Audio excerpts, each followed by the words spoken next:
Bismillahirrahmanirrahim dan Assalamualaikum. Kami daripada grup 3 terdiri daripada Syahira, Ijlah, Amar, Alif, Arfan, Fairuz dan juga Haris. Tajuk filem ialah Tenggelamnya Kapal Berdewik. Pengarah ialah Suni Suraya. Penulis ialah Doni Digotoro Iman Tantawi. Dihasilkan oleh Ram Suraya dan Suni Suraya. Muzik oleh Nije Sumpah dan Cinta Matiku. Dibintangi oleh Pevita P sebagai Hayati, Harjunan Ali sebagai Zainuddin, Reza Rahadi Randi sebagai Aziz dan Randy Danisha sebagai Abang Mulu. Sinematograf ialah Yudi Data. Tarikh tayangan pada 19 Disember 2013. Bahasa yang digunakan ialah serapan daripada bahasa Latin dan Inggeris. Negara ialah Indonesia. Bajet penghasilan sebanyak RM4.6 juta. Pencapaian jumlah totalnya 9172410 orang. Seterusnya plot. Zainuddin ialah seorang anak yatim. Bapanya Minang meninggal dunia dalam buangan selepas membunuh saudara pemilik. Ibunya bukan Minang juga telah meninggal dunia. Sebagai seorang anak yang berketurunan campuran, beliau menghadapi banyak diskriminasi daripada keturunan Minang. Walaupun dia mencintai Hayati, anak seorang bangsawan tempatan, namun begitu mereka tidak dapat bersama. Dia dihalau ke Padang Panjang oleh orang kampung. Sebelum Zainuddin berangkat ke Padang Panjang, beliau bertemu dengan Hayati. Hayati memberinya selendang putih sebagai azimat semangat. Walaupun di Padang Panjang, Zainuddin tetap terus menulis surat kepada Hayati. Suatu hari, Hayati pergi ke Padang Panjang untuk melihat Zainuddin. Hayati tinggal di rumah kawannya, iaitu Khatijah di Padang Panjang. Mereka berjumpa semasa acara lumba kuda dan keramat pasar malam. Walaupun bagaimana, abang sulung Khadijah iaitu Aziz telah jatuh cinta kepada Hayati. Aziz yang berketurunan Minang semata-mata dan latar belakang yang mulia disukai oleh keluarga Hayati. Manakala keluarga Hayati memandang rendah kepada Zainuddin yang memiliki keturunan campur-campur dan miskin. Zainuddin mendapat berita tentang Hayati akan berkahwin dengan Aziz. Lalu beliau pun jatuh sakit.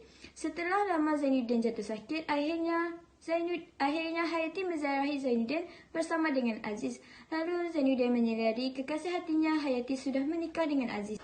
Pada akhir plot, Zainuddin berputus asa. Zainuddin dan rakannya Muluk pergi ke Jawa.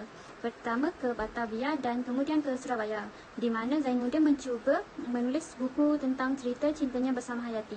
Terbitan bukunya mendapat sambutan yang banyak kerana cerita yang dikarang oleh Zainuddin menghayat hati pembaca. Setelah itu, Zainuddin dikenali sebagai seorang penulis dan dermawan. Aziz dan Hayati juga bergerak ke Surabaya selepas Aziz dipindahkan. Walau bagaimanapun, hubungan mereka telah memburuk disebabkan Aziz kalah dalam perjudian yang dimainkan dan mereka terpaksa menggadaikan harta benda. Sikap buruk Aziz menyebabkan dia dipecat. Segala harta bendanya digadai dan barang rumah mereka juga disidai, sehinggalah mereka tiada tempat tinggal.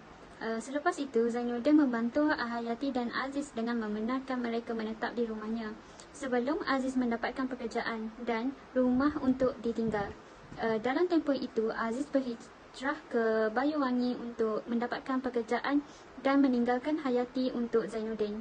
Aziz menulis sepucuk surat untuk Hayati. Dalam surat itu, Aziz menulis bahawa Zainuddin lebih layak untuk Hayati dan menceraikan Hayati dengan talak satu. Lalu, beliau membunuh diri. Zainuddin memerintahkan Hayati untuk pulang ke kampung halaman iaitu di Sumatera. Keesokan harinya, dia menaiki Wendowik. Wendowik yang dinaiki oleh Hayati tenggelam di luar pantai utara Jawa. Mendengar berita itu, Zainuddin dan Muluk tergesa-gesa untuk mencari Hayati. Mereka mencari Hayati di sebuah hospital di mana Zainuddin dan Hayati membentuk. Akhirnya, Zainuddin berjumpa Hayati, kemudian Hayati mati di pangkuan Zainuddin. Seterusnya, kerelevan filem. Kerelevan filem ini dalam konteks falsafah dan isu semasa ialah melalui peristiwa Zainuddin melamar Hayati yang telah memberi kesan kepada cara berfikir seseorang itu. Apa yang bakal difikirkan oleh keluarga Hayati sama ada menerima lamaran Zainuddin atau menolak lamaran Zainuddin. Akhirnya, lamaran beliau ditolak oleh keluarga Hayati disebabkan oleh adat keturunan yang dipegang oleh keluarga Hayati. Keluarga Hayati menolak lamaran Zainuddin disebabkan adat yang dipegang sejak dahulu lagi. Selain itu, lamaran Zainuddin juga ditolak disebabkan Zainuddin yang miskin dan warisan bercampur-campur. Seterusnya, Hayati dilamar oleh Aziz dan lamaran tersebut diterima oleh keluarga Hayati. Hal ini dikatakan demikian kerana Aziz mempunyai keturunan yang baik dan berketurunan Minang semata-mata dan latar belakang yang mulia. disukai oleh keluarga Hayati. Selain itu, cara berfikir seseorang yang seterusnya ialah Zainuddin ingin berhijrah ke tempat lain bagi meneruskan kehidupan setelah kekecewaan yang melanda beliau. Cara berfikirnya adalah dari segi Zainuddin berusaha untuk menjadi lebih baik dengan menjadi seorang penulis selepas dikecewakan oleh Hayati. Ia menunjukkan bahawa kita mampu bangkit dari kegagalan melalui cara berfikir yang logik. Hal ini ditunjukkan melalui babak di mana Zainuddin jatuh sakit setelah kecewa.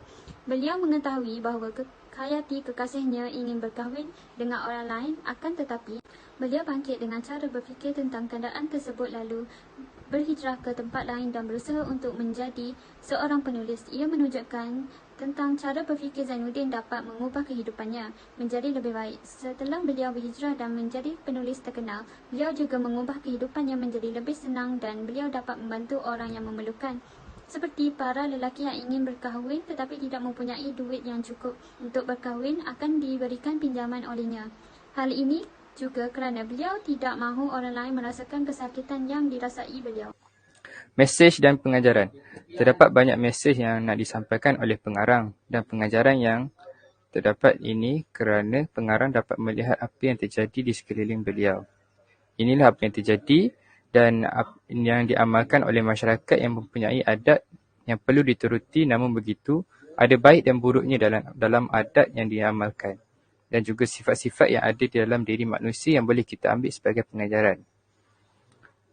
Yang pertama ialah mesej. Mesej yang dapat kita keluarkan daripada cerita karya ini pertamanya adalah pengarang mengkritik masyarakat Minang yang terlalu mengikut adat sehingga dapat memudaratkan orang lain dalam gaya hidupnya. Dan juga kebangkitan sejati seorang insan yang telah dikhianati oleh orang yang disayangi. Pengajaran yang boleh kita ambil dalam cerita ini, yang pertama adalah semangat ingin menuntut ilmu. Hal ini dapat dilihat ketika Zainuddin sanggup bersusah payah menjalani hidup di kampung ayahnya kerana perbezaan kaum demi menuntut ilmu agama. Kedua adalah kita hendaklah menjadi seorang sahabat yang baik seperti Muluk. Hal ini dapat dilihat ketika Zainuddin dalam keadaan paling rendah di dalam hidupnya dan juga membantu memberi semangat sehingga Zainuddin kembali semangat melawan hati dan perasaannya. Akhir sekali ialah setiap hobi yang dicuburi boleh membuat hasil melalui titik peluh jika kita mempercayai diri sendiri dan juga jati diri yang teguh. Hal ini dapat dilihat ketika dalam filem di mana Zainuddin menjadikan hobi beliau iaitu mengarang sebagai satu pekerjaan sehingga mendapat kesenangan dalam hidup dan hasil buah hidup. Falsafah dan cara berfikir. Metafizik. Metafizik mempunyai cabang yang banyak, antaranya ialah musabab dan kehendak, bebas dan pilihan. Kedua-dua cabang ini telah dikenal pasti di dalam filem ini. Yang pertama adalah sebab musabab yang merupakan satu hubungan antara sebab dan akibat dan mampu dijadikan sebagai sumber untuk meramal perkara yang akan terjadi. Di dalam filem ini, metafizik dapat dikenal pasti apabila Zainuddin tidak dibenarkan untuk berkahwin dengan Hayati kerana mereka berpegang teguh kepada adat di mana mereka tidak boleh berkahwin dengan suku lain kecuali suku Minang. Zainuddin mempunyai darah campuran, dianggap sebagai orang Bugis Makassar, telah diperkecilkan dan dihina dalam pergaulan masyarakat yang menyebabkan beliau terkeluar dari suku Minang. Oleh kerana keterlaluan dalam menjunjung adat, mereka tidak boleh berkahwin. Bukan itu sahaja, Hayati bahkan telah dipaksa berkahwin dengan Aziz kerana Aziz adalah orang Minang asli sedangkan Zainuddin tidak. Masyarakat Minang yang berpegang kepada adat secara keterlaluan sehingga mengumpamakan lebih baik mati daripada malukan suku dan ketua adat. Seterusnya, kritikan. Kritikan utama yang ingin disampaikan daripada filem ini adalah ingin mengkritik adat orang Minangkabau yang mengutamakan adat lebih daripada agama. Seperti yang dilihat dalam filem, Zainuddin sering dipandang rendah oleh warga kampung Batu Putih kerana dia bukannya orang Minangkabau yang tulen. Bapa Hayati tidak memberi restu pada hubungan Hayati dan Zainuddin sehingga menyebabkan Zainuddin terpaksa berhijrah keluar dari kampung tersebut. Walaupun Zainuddin seorang yang tekun dalam mengajar dan mempelajari ilmu agama, namun hanya kerana adat Minangkabau, segala ilmu yang dituntutnya tidak mempunyai sebarang nilai. Aziz yang mengamalkan gaya hidup barat dan tidak mempunyai ilmu agama masih diterima oleh keluarga Hayati hanya kerana dia merupakan orang Minang Tulen dan datang daripada keluarga terhormat, menunjukkan adat dahulu daripada ilmu agama. Cara berfikir. Bagi cara berfikir yang terdapat dalam filem yang pertama adalah cara berfikir induktif.